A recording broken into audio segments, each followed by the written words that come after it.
everybody. Welcome to the Zepf Center Recovery Housing Center. My name's Steve Kapela. This will be another edition in our part in behavioral addiction videos. Today we'll be talking about the problem and the solution. And I want to just say before we get started today, we're going to try and have some fun with this. I might include a couple of bad jokes. I am going to share a little bit about what I learned in my bachelor's program. I'm going to share a little bit about what I learned in my master's program, and I'm going to share a whole bunch of the 35 years earning my bachelor's degree in the streets working on my addiction. So we're going to talk about how we got into this situation, and then we're going to talk about what on earth are we supposed to be doing about it. So welcome to the problem and the solution, and we will go ahead and get started. The problem and the solution. Who can tell me what it was like the first time they ever got high? What was it like? It was laid back, euphoric. It was pretty awesome. I thought it was really awesome. Sick? A bit scary, but exciting, right? You were disappointed? Yeah, me too. I didn't have enough. Look, did you guys ever see the old Willy Wonka and the Chocolate Factory movie? Not the weird one with Johnny Depp, but the funny one with Gene Wilder, the really old one. Yeah. I grew up in the 1960s, and I think I always knew I was going to get high. It was just a matter of the right time. And I've asked thousands of people how old they were and what the first thing that was they ever got high on. And the number one answer is ding, ding, ding, about 12 or 13 years old. And it was usually either alcohol or marijuana, but whichever the first one was. The other one almost immediately followed, because if I could find the guy who would sell me weed, I could find the guy who would buy me beer. All right? But I remember the first time I got high, it was like the greatest day of my life. It's hard to believe looking at me now, but I was a fat, goofy kid. You're all laughing at me. I was a fat, goofy kid, and I think I always knew I was going to get high. I grew up in the 1960s, but it was a matter of timing. And I was about 13 years old, and I was in the right place at the right time with the right people, and we got high. And it was wonderful. It was like going to Willy Wonka's Chocolate Factory when they opened up the door and they walked into the factory, and it was like, oh my God, and you can eat the flowers. It was amazing. The rivers, do you guys ever smoke pot and then wake up in the morning and like the refrigerator doors hanging on one hinge and there's wrappers? That's the way it was, and I loved it. Pardon? Was I a curious kid? I don't know if I was a curious kid or not. I think I was just an average, no more curious than any other kid. But it was the greatest day of my life. But here was the problem. The thing that was originally the greatest day of my life, 35 years later, was the thing that was destroying my life.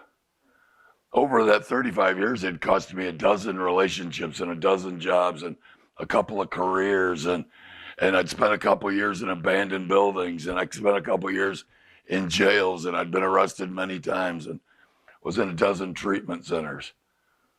And so what I couldn't understand was, how was the thing that made me feel exactly the way I wanted to feel, that was the greatest day of my life, how did it come to damn near kill me? Because think about the journey, and we've all had our own journey. And in no way am I trying to represent all of us with this story, because we all had our own path. But I think as we talk about this, you will realize that we all had our own way to get downtown, but once we're downtown, we're all downtown. Okay, so let's imagine how many people here smoke weed? Not right now? No, I'm just kidding. How many people, let me rephrase, how many people used to smoke weed? All right, I'm an old fat white guy, and back in the 1970s, we smoked joints, all right? Joints are this big, they are rolled with one zigzag or top paper. There's no tobacco involved. I had never heard of a blunt till I got to be an old man. We smoked joints. So let's pretend, for the point of this conversation, that we have a garbage bag full of perfectly identical joints. If they are not big, they are by definition not joints. And so they are all excellent weed this big. A garbage bag full of them. All right? Pardon?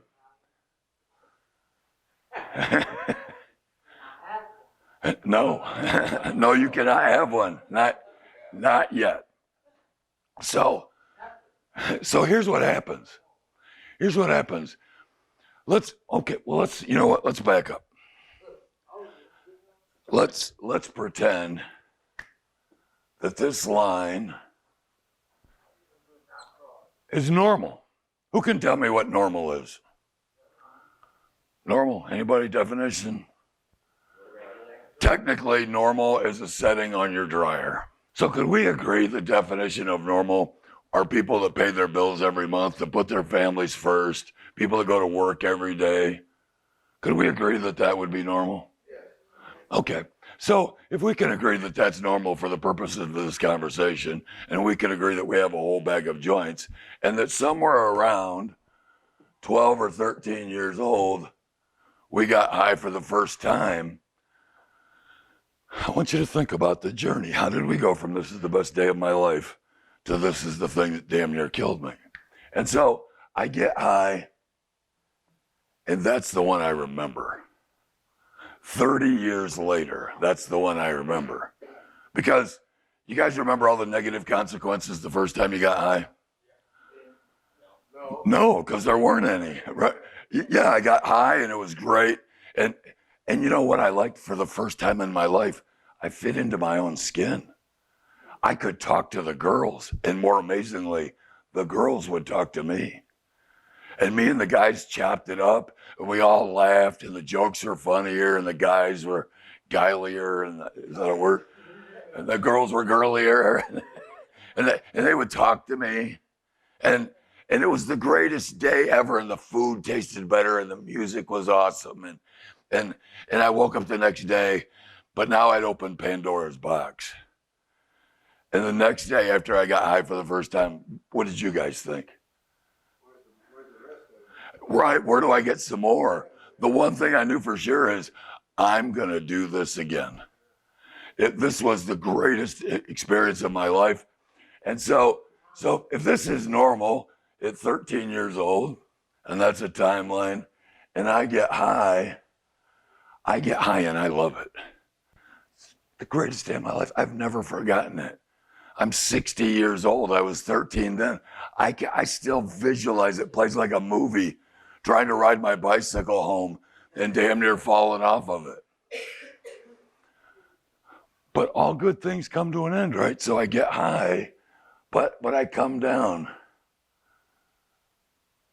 But not to where I left off, because now I know I'm going to do it again.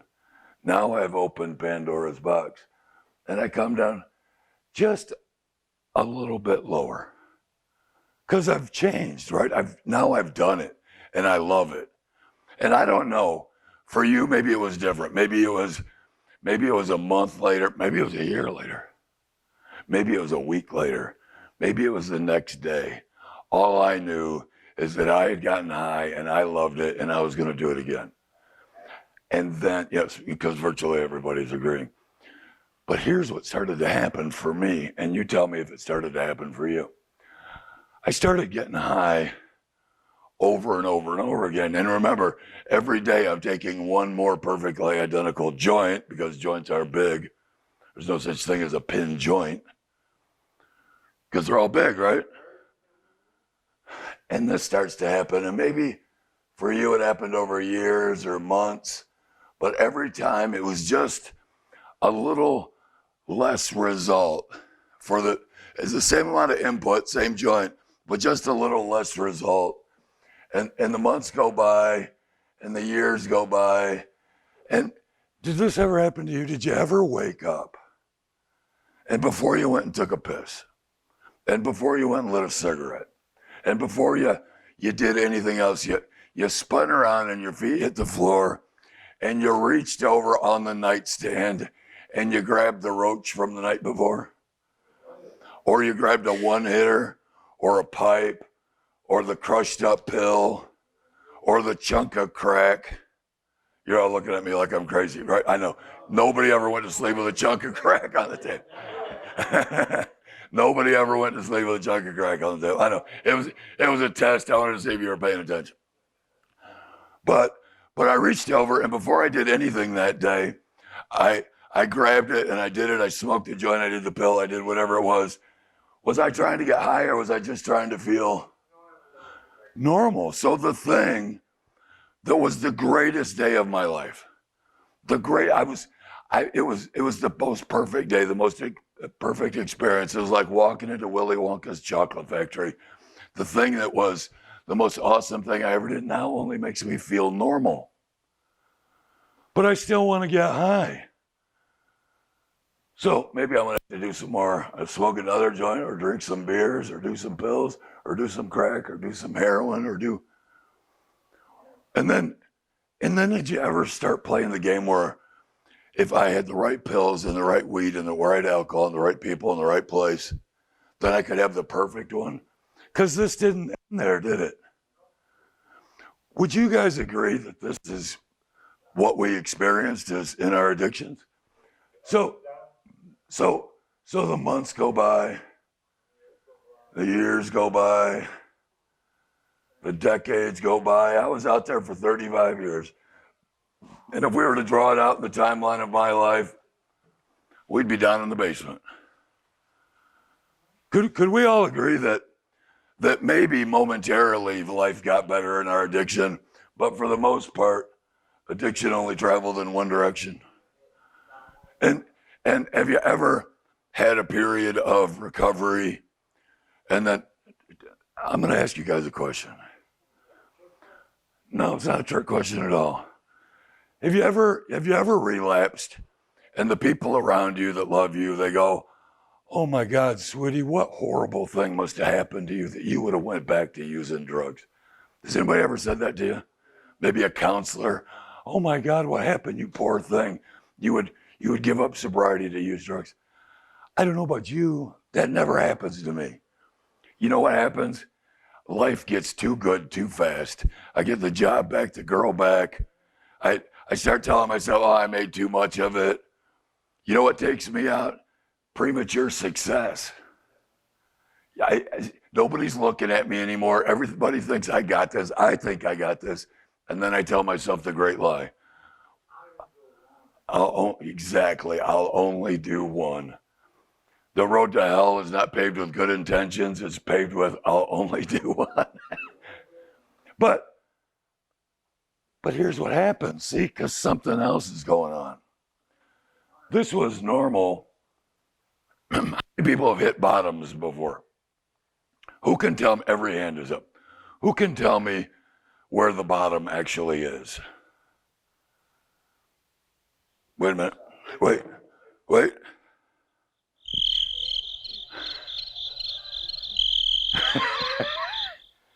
Go ahead. Where's the bottom at? Life support. No, seriously.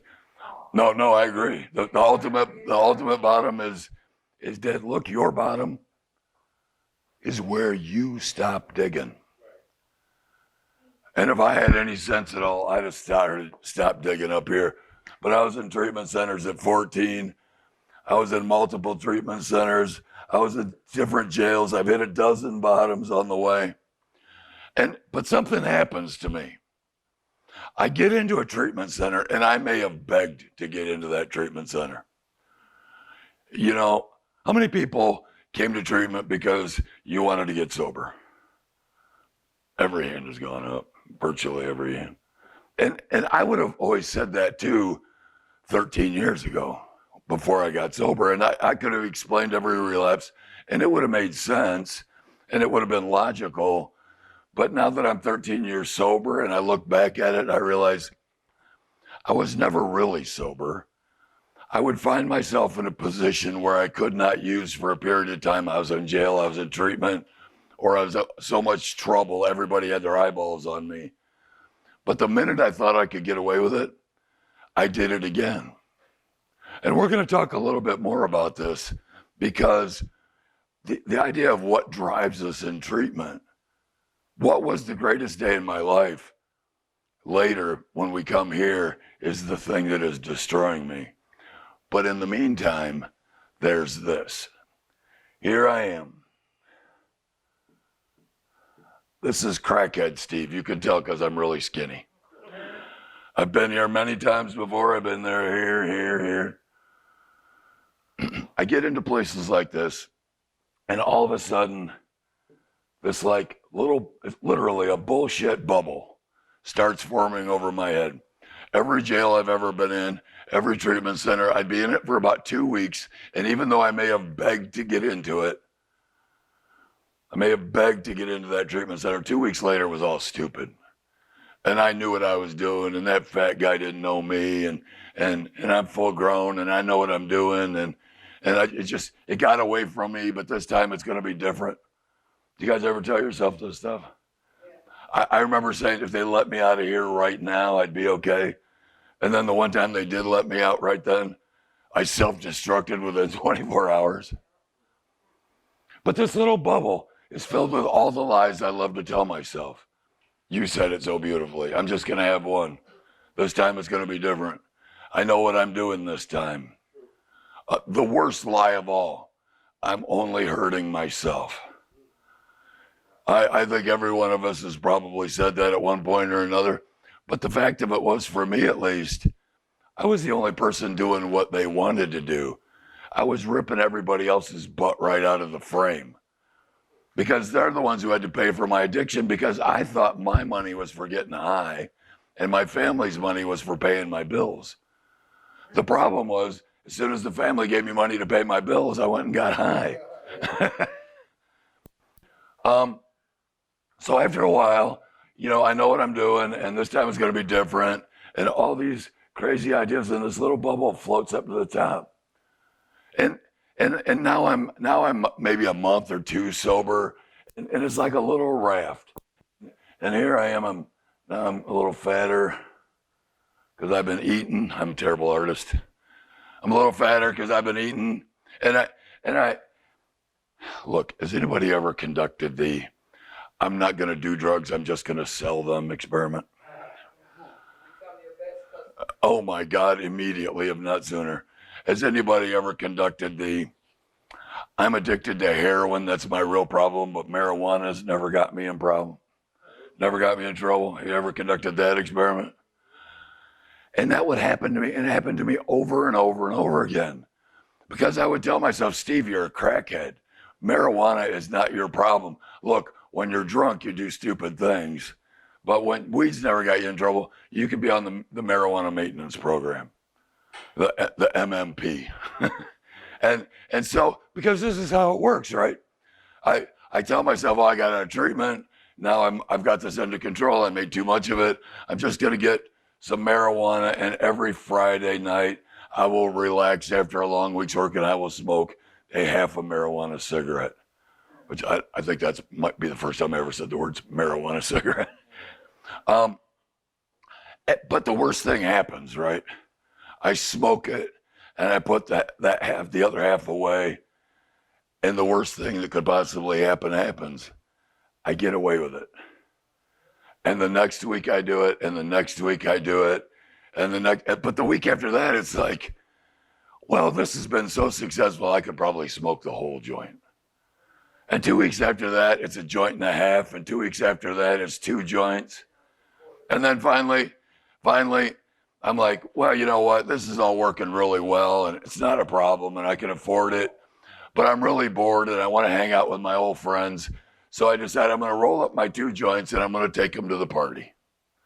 And I take my 2 joints, and I'm not going to do anything else, because I have knowledge, and I have self-knowledge and fear, and those things will keep me sober. And I go to the party, and I smoke my joint, and maybe the worst thing that could possibly happen happens. I get away with it. And a couple of parties later, when I think I'm bulletproof, up to me walks the prettiest can of Budweiser you ever seen in life. And on the other side of it is a girl. She's okay. But the Budweiser can is looking really good. And it's got, you ever seen that, like the sweat and the ice rolling down the can? Oh my God. And she walks up to me and she goes, hey, big boy, you want this can of Budweiser? Because that's what the girls call me, big boy. No, I'm kidding. She said, hey, big boy, you want this can of beer? And then the great lie comes into my head.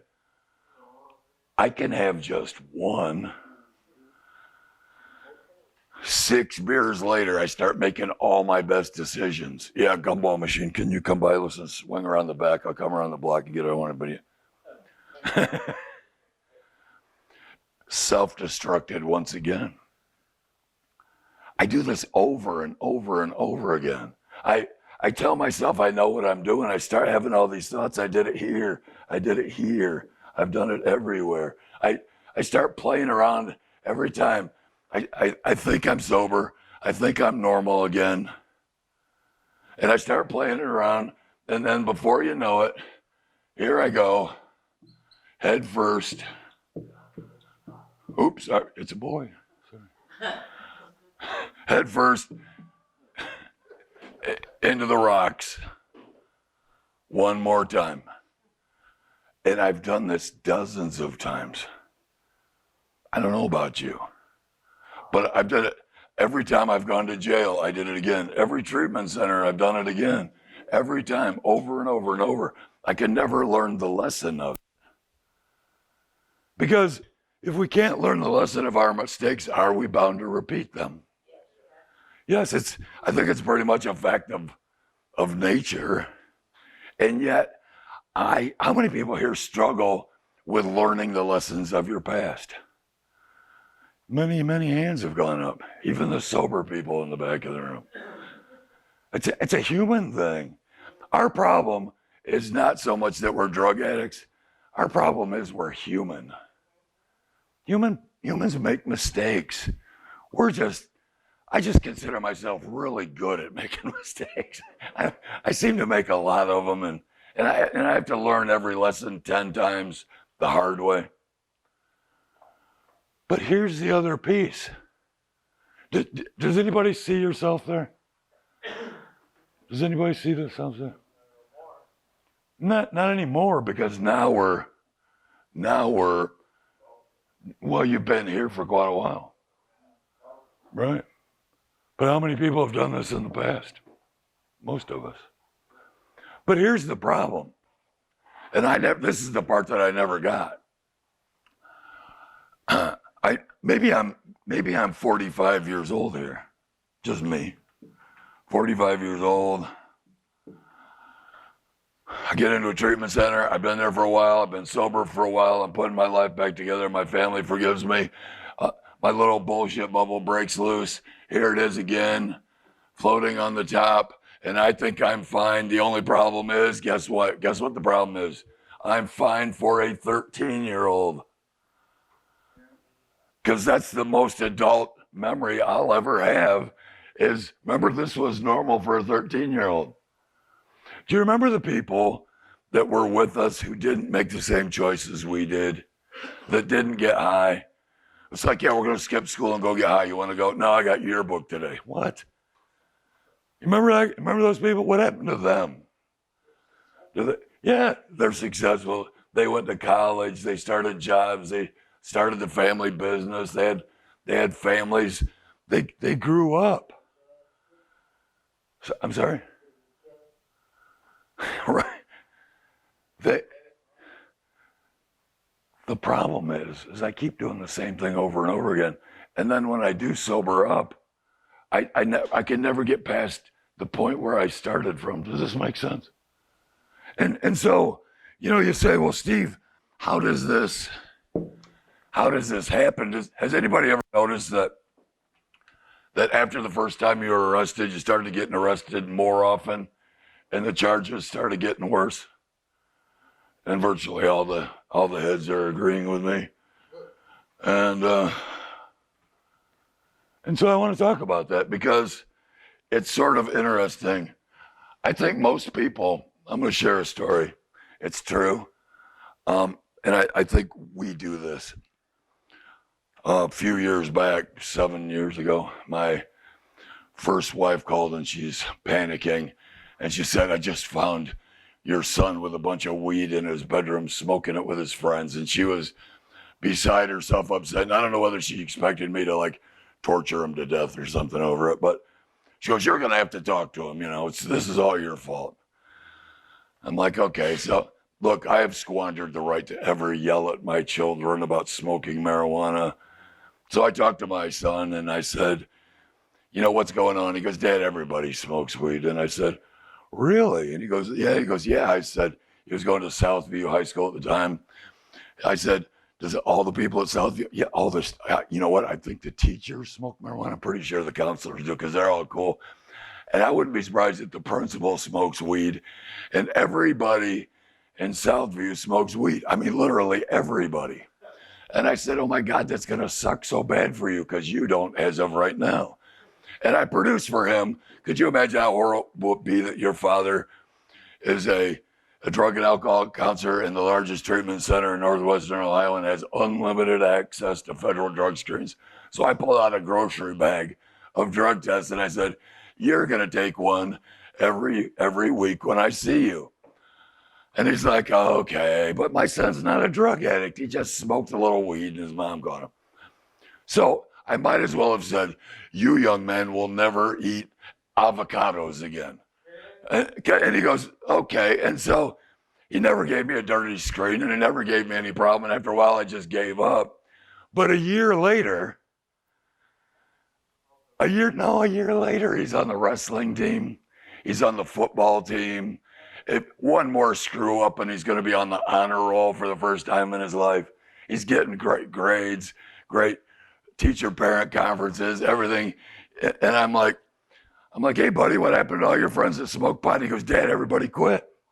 No, nobody smokes pot at Southview. And I'm like, maybe it was just the people you were hanging out with.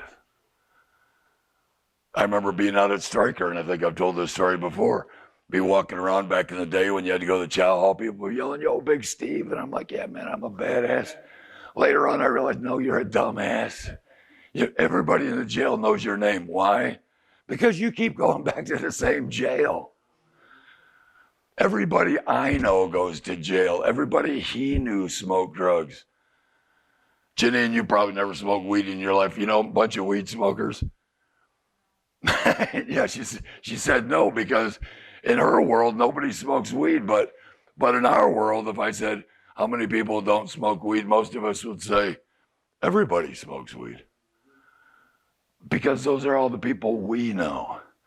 So here's what happens. Let's pretend, look, I'm a really lousy artist, but here's the school bus. And yeah, I know. Doesn't even look like a school bus, does it? There's a school bus, here's some windows. Windows.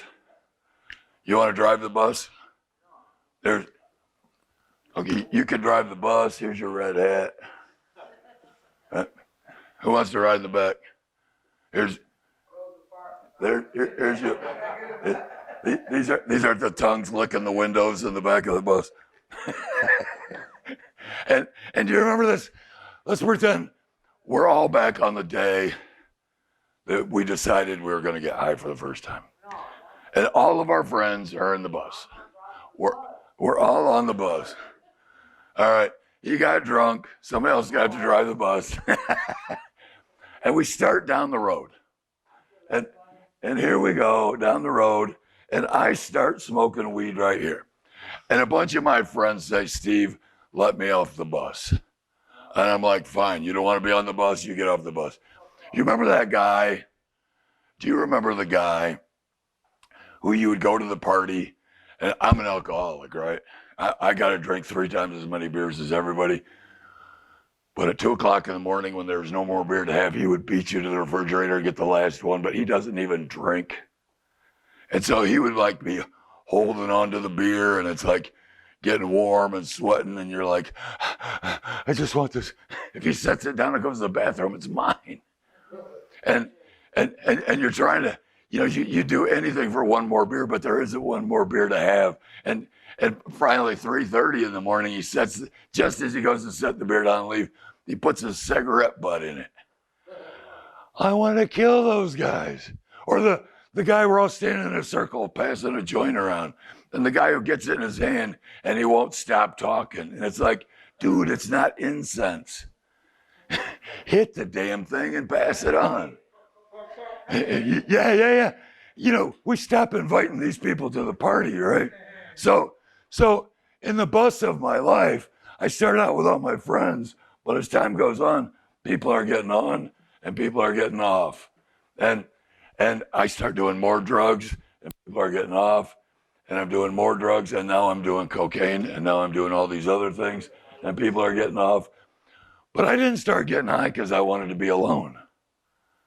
So people start, I need to let people on the bus. Who do I let on the bus?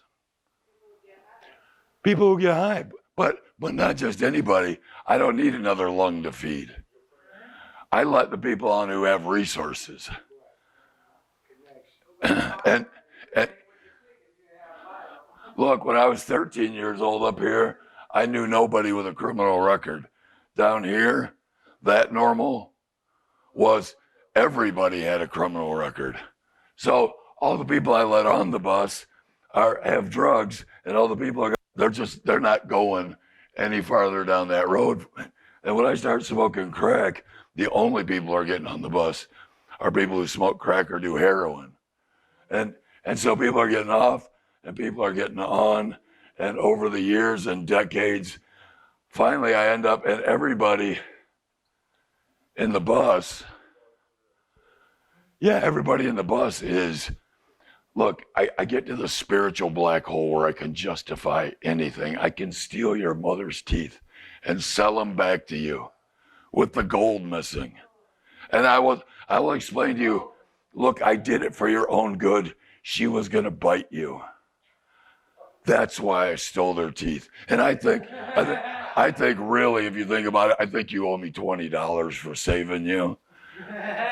Because I'm an addict, and the answer to every question is why you need to give me $20. Right? I get to this place where I can justify anything. I can do anything to anyone. I may hate myself for it tomorrow, but in the moment, when all the demons are swimming around me, I can do anything to keep the party going. But here I am, right here, right now.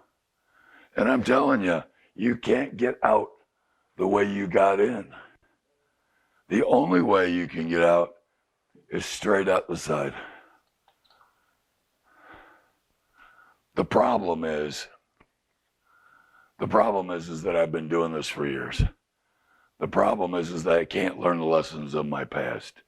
The problem is that no matter how much trouble I get into treatment center, I sober up a little bit, and I start telling myself I'm okay and that I would never do those things again. But 5 minutes after I start using, I start doing all those same things over and over again. And I've gotten so far into my addiction, I can't see out of it. And it seems like this is the only normal life to me. Do you guys agree with this? Most people are shaking their heads, yes. And so we say things like a sober life is a wonderful life. But when you said that to me 13 years ago, I had no idea what that meant because I'd never been there before. And what I'm trying to say to you guys is a sober, successful life is something that you've never experienced because we started using as children. If you can't live in that world, your only choice is to create a brand new life over here. If you can't live in this world where you're at, your only choice is to build a brand new life over here. And you say, Steve, how do I know what the difference of these things are? In this world, all decisions are based on two things. You guys, you tell me if this is right or wrong. In this world, all decisions are based on what gives me the most, or what gives me what I want right now. Think about life in the street. What gives me what I want right now, or what's going to give me the most? All decisions are based on that. In this world, in recovery, and the way Janine and Megan live their life, all decisions are based on what's the next right thing to do, or what's the most responsible choice. Because when you start living your life this way, when you start making your decisions based on what's the next right thing to do, that's when you'll start living in a recovery, and that's when the miracle will start to happen, because this is the way the rest of the world lives. And I don't want to overgeneralize, but what happens is when all your decisions are based on what's the next right thing to do, it puts you in this situation and you're exposed to that person, and you get this opportunity which exposes you to this, which puts you in that place, and then school presents itself, and you're doing the right, most responsible thing, and life takes you where you're supposed to be. Life, a sober life goes like this, and a life in addiction goes like this.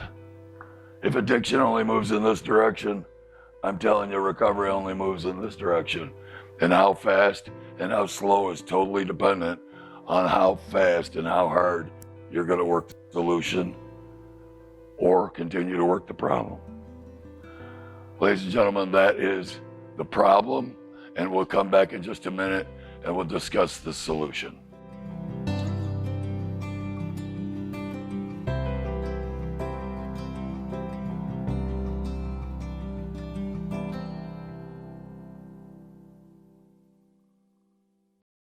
Okay, so now we'll begin to talk about the solution. And if you remember, we talked about the problem, and back when we were 12 or 13 years old, there was the start of the problem. But it wasn't even a problem back then. When we were kids, the first time I got high was the best day of my life. But addiction progressed in one direction. And right, exactly, a downward spiral. And the thing that was the best thing that ever happened to me in my day was the most wonderful experience 35 years later is the thing that is killing me. And I asked the question before, how many people came to the treatment center because they wanted to get sober? And everybody raised their hand. And of course, why wouldn't you raise your hand? But I think there's more to it than that. And I'm going to ask you guys all a question, and just give me the simple one-word answer. If you were to continue using the way you were using for 5 more years before you got here, where would you be in 5 years? Dead? Dead? Dead? Prison? Let me ask you a question. I could go do some prison time. I don't want to. But if I had to do 30 years, I think I'd rather be dead. Yeah. I'm 60, and if I go do 30-year bit, 5 more years, where would you be? Dead. Dead. Dead, she said. Janine, where'd you be? You never done a drug in your life. 5 more years. I'm still gonna be all right. What a wonderful outlook on life. 5 dead. Dead or in prison. Dead. Isn't that amazing? We all came here to get sober, but 80% of us, 10 out of the dozen people in this room, said that in 5 years, if they kept on going, they'd be dead. And 2 of us talked about prison, but then even if we went to prison, there's a amount of prison time where I'd almost be dead. And so out in front of us is this feared future. And I want you to think about this. When I was in my 20s, I worked on an ambulance for about 8 years. And in that time, I also worked in a funeral home. And I learned that there are many fates worse than death. Okay? And I was a crackhead. Now, in the heroin epidemic, people overdose and they die. But crackheads didn't overdose and died. We stroked out. And my worst fear wasn't that I was going to die from my crack addiction.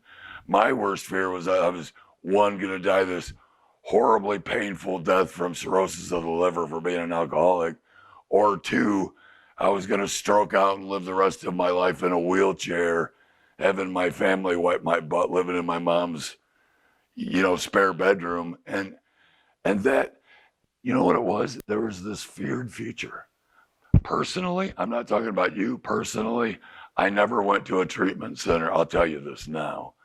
I never went to a treatment center because I wanted to get sober, not even the one I got sober in. I went to treatment centers because my wife was going to leave me, my boss was going to fire me. The judge ordered me into the treatment center. My attorney said it would be better if I was in a treatment center when I went to court. I even went into treatment in this building twice in the 1990s. And one of the reasons was I owed my dope man $700, and it was going to be another month before I could pay him. I never went into a treatment center. I didn't know this then, but now, I can tell you now, I never went in a treatment center to get sober. I went because something out in front of me was so horrible, it drove me in. But I can't walk into intake and say, if I keep doing this, my boss is going to fire me or my wife's going to leave me. They're not going to let you in. So we come in and we say the things that we know we need to say. And so here we are again, and we've been here many times, and we're in this current situation, and we talked about that spiritual black hole where I can justify anything.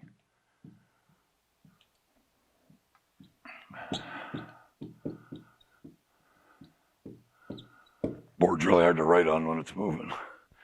I'm in this current situation, and I've been here many times, and I can't figure it out, and I keep having to learn the same lessons over and over again, but I know that I've made a start.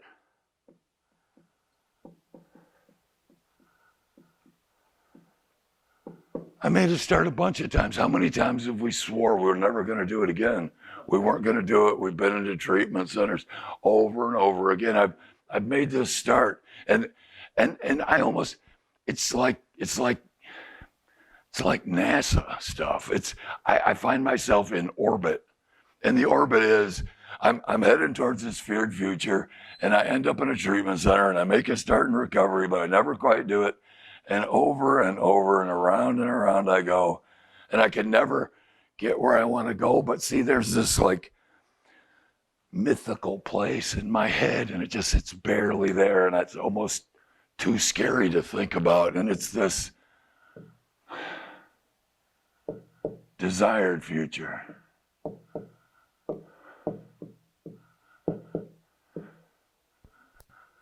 How many people in this room just want to wake up someday and be happy? I woke up many times happy. You know what my problem was? I would wake up happy, but I would tell myself I was bored, and boredom was my biggest trigger, and I would go out and use. And I'll share a story with you. I remember I was maybe about 9 months, a year sober, and I had gotten back to work, and I got a paycheck, and it was like something was wrong, and I was in a really weird place, and I'd never been there before. But they said, call your sponsor. So I called my sponsor, and I'm like, Greg, something's going on with me. I think maybe I have a brain tumor. I'm not sure.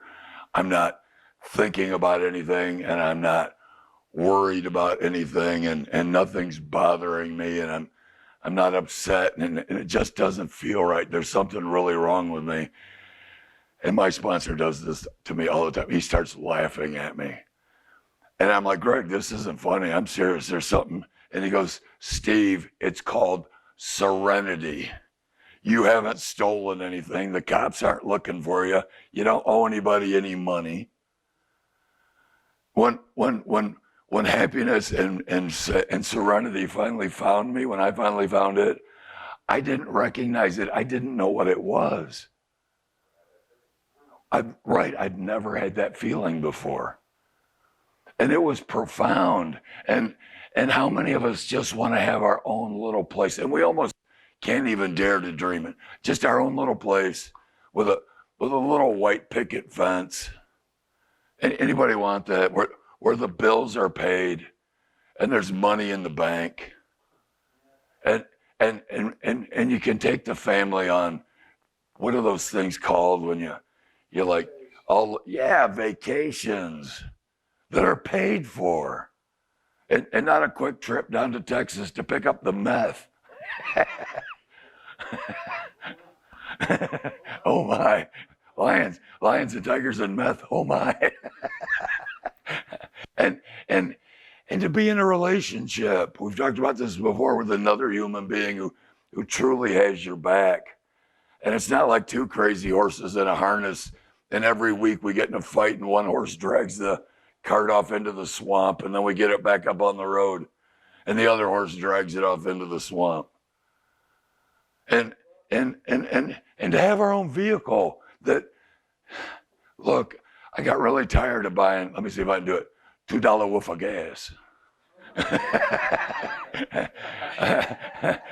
I buy a tank full. I never get $2 woof of gas. I love buying tankfuls of gas. I don't even look at the pump. I don't care what it costs. I remember when I was in jail, these guys, AA guys, these biker guys come in and they're like, the one guy's like, yeah, I had $20 in my pocket for last month. And to me, that was like the most insane. Who in the hell has $20 in their pocket for a month? But I'm 13 years sober and I've had this $80 in my pocket because once I quit smoking, I don't use cash for anything. It's really cool. But how do you get from here to here? And what stood in my way? And I could never figure out what stood in my way. So let me ask this question.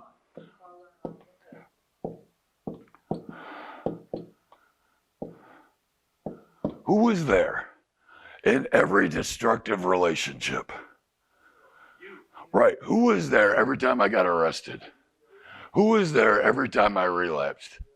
Yeah, it turns out that every time anything bad in my life ever happened, I was the one that was there.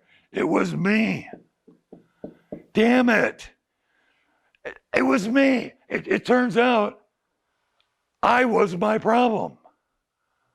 Somebody told me, they said, there's a guy trying to kill you. I'm like, really, who is it? And he goes, no, there's a picture of him in your room.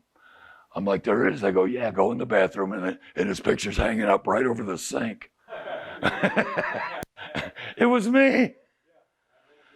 And so if the problem is me, what do you think the odds are the solution has to come from me? Probably pretty good, right? Because I would come into places like this and I would think, look, these are really, Megan is one of the smartest human beings I've ever met, one of the greatest counselors at the Zepf Center. And I thought she would tell me the thing that I didn't know. And the final puzzle piece would rotate and snap into place. And I would be able to look at the picture and recognize what it was. And then I could say, okay, now I get it. I'll never do it again. I thought some person would come at me with one of these. Yep. Thank you for not implying it was a crack pipe. It is, in fact, a magic wand. And because I thought, somebody's going to tell me the thing I didn't know, or I'll go there, I'll go to the Zepf Center, and I won't have to do anything. They'll just fix me, and they'll take the magic wand and ding, I'll be fixed. Ding, I'll be employed. Ding, my family will love me again. Ding, whatever, all my dreams will come true. But there was no magic wand, see, because what you have to understand is that recovery and self-renewal, look, there's no place for us to go back to. Most of us started using as kids. There's only creating a whole brand new us, and that's a lot of work. And recovery isn't discovered or unearthed or anything else. Recovery is the way you live your life. And so think about, what are the things that have stopped us? What are the things that have always gotten in our way? And a lot of times it's my pride. I know what I'm doing. I don't need this. My ego, I'm full grown. I know what I'm doing.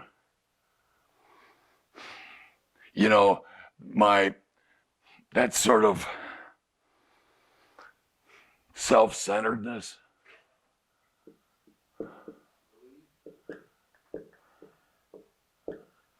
beliefs, you know, what's that? Yeah, my own lies, fears, right? All these things. And see, I love the fact that you said fear, because I wanted to explain to you something about fear. People talk about fear, but it's not like Megan over here is going to come over here and whoop my ass. And as terrifying as that thought is to me, you know what kind of fear really bothers me as an addict? What really scares me? Remember when you were about 12 years old and there was that little girl or that little guy, your first crush, but every time you got within 10 feet of them, you vapor locked and you couldn't talk right? And you start tripping over your own feet. You know what I'm talking about?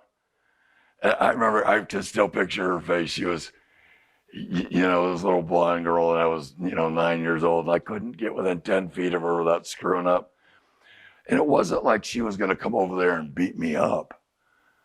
But the kind of fear that drives us crazy is, what if she laughs at me? What if she tells me I'm not good enough? What if she rejects me? That's the fear as an addict. What if I'm not good enough? You said success. Success is our greatest fear because if I'm successful today, would you expect me to be successful every day? And what if I fell short? Fear is this evil corroding thread that they talk about in the AA Big Book, but most of it's not based in reality. We spend 90% of our time fearing things that are never going to happen. I want you to think about all the things you've done. I can't even write. Wait a minute.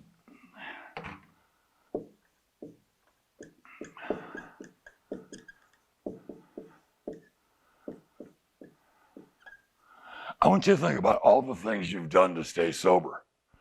Make a list. Sponsors, meetings, home groups, working the steps. Make a list of all the things you've ever done to stay sober. Yeah, stay away from using people and places and things, and make a list of all the things you've ever done in the past to stay sober. And then when you're all done with the list, spend a week on it. Make it as comprehensive as possible. When you're all done, draw a line over it and write, this will not be enough. Why won't it be enough? Yeah, it's never worked before. I may have to do every one of these things, but I'm going to have to figure out what was the piece I missed, because here's the great secret. Relapse is not a part of recovery. I wish no one would ever say that again, because the minute you tell someone struggling with addiction that relapse is a part of recovery, what is our first assumption? I can relapse. Yeah, you just gave me permission to relapse and justification to say, well, it's a part of my recovery. That's idiotic.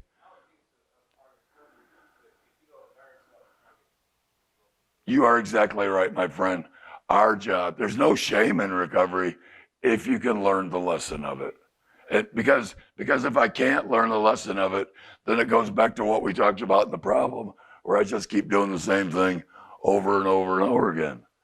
And that was really the story of my whole using life until I was 47 years old. So I'm liable to have to do everything I've ever done, but I'm going to have to find the piece I missed. And so now we come to this. I said this was the solution, and I think we've talked about how we got here again. But what is the solution piece? Well, here it comes. You ready? It's not the 3 big decisions in your life that you're going to make. It's not. It's going to be the 250 little ones. Look, people make goals in this treatment center that they have no idea how to achieve. It is really not helpful, because we build failure into our own treatment plans. If you've been struggling for 30 years to stay sober and you've never been able to do it, and and you write, what's your goal? To stay sober. Well, you failed at it for 30 years. Why don't we change it and say, I want to learn how to be sober. So, and take the failure out of it. But here's the thing. I said it's the 250 little things you have to change that are going to matter. But small, almost imperceptible changes over time make a huge difference. Most of you are through your treatment programs, but you're in recovery housing. Is it possible, if you're still in treatment, to go there and to join in the group and to be a part of? Is it possible to do that? Technically possible, and it wouldn't be that hard, right? That little change is just a little thing. I'm gonna try. But if I start to try and I've never tried before, that little change, I don't know about you guys, I'm terrible at making radical changes in my life.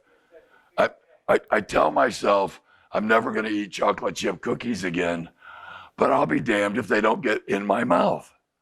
I don't even know how it happens. I could be walking through the grocery store and I find cookies in my mouth. It's almost magical. That's the same problem with crack cocaine. How many people, is it possible that you get up every day and you do your chore in the facility? I don't have to like it, but I can do it. All right, so I'm gonna make an effort, and over time, look, here's the 3 things I learned in recovery, and it's transformed my life. There's a whole bunch of stuff in this world I don't want to do, but I have to do it. If I'm going to do it, I'm going to do it to the best of my ability. And if I start it, I'm going to finish it, because I don't ever want anybody to look at my work again and have them say, who in the hell did that? That got me through college when I'd never been through college before. That got me through recovery. Just, I'm going to try. I don't have to like it. How many people here are required to go to a couple meetings a week? Could you go to one extra one every week? Would that be possible? Not a big thing, but again, a little thing. How many people could get a sponsor? How many people could start working the steps? How many people could get a job? How many people could get a savings account?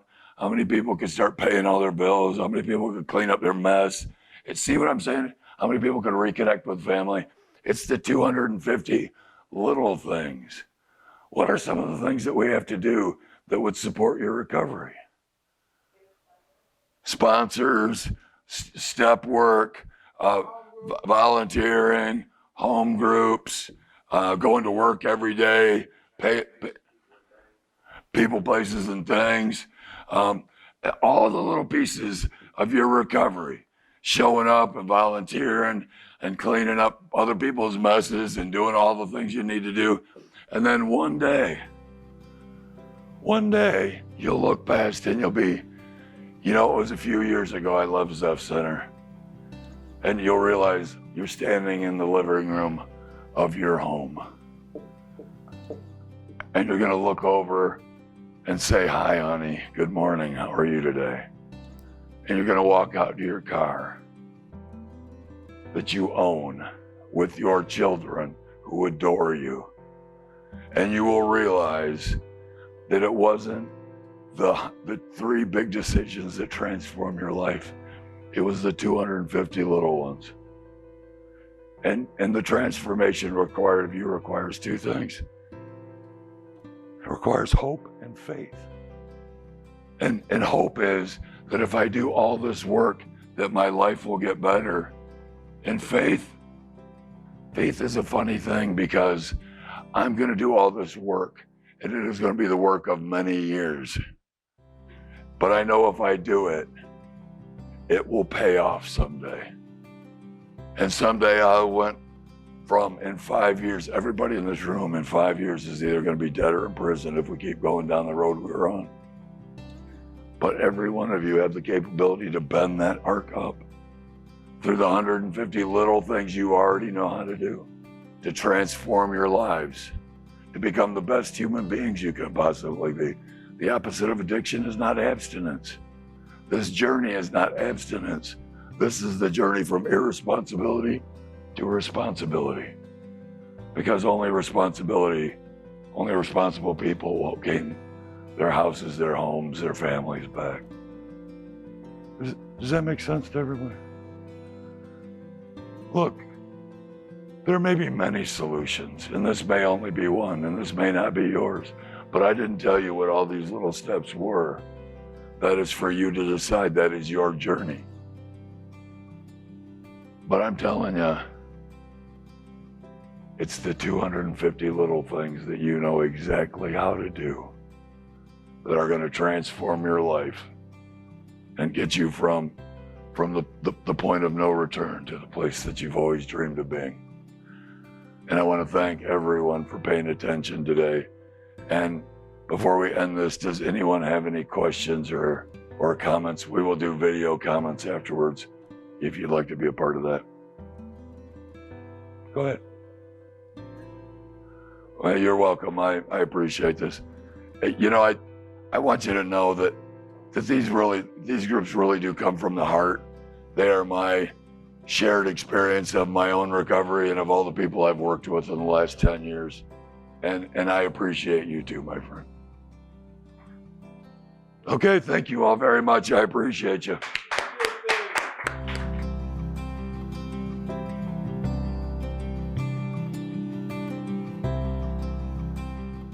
Hi, I'm Jackie Tabbert. Hi, my name is Tyler Williams. My name is Roy Jackson. I'm in recovery here at Zepf Center.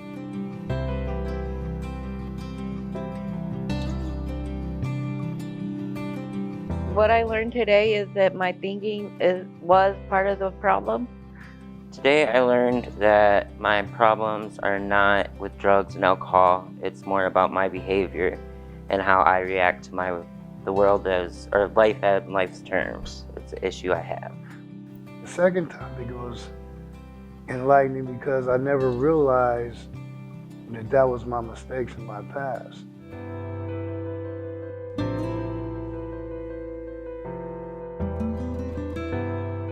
Behavior was a trap in my addiction because I always tried to fit in with the cool kids. 100% behavior was a trap in my addiction story. My behaviors was always the issue. It always brought me back to drugs, even when I thought I had it under control.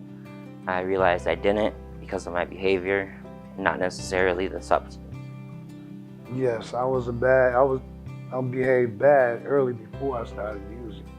So it enlightened me today that yes, it went on into my using, and yes, played a major part.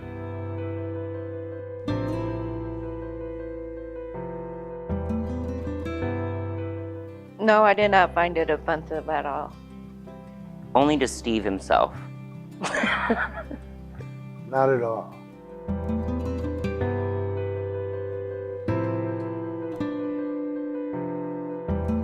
Yes, other wills benefit because it talks about addiction and the solution and problem. 100% I believe others would definitely benefit from this. People with addiction need more resources out there. I know they would. The world needs to hear this.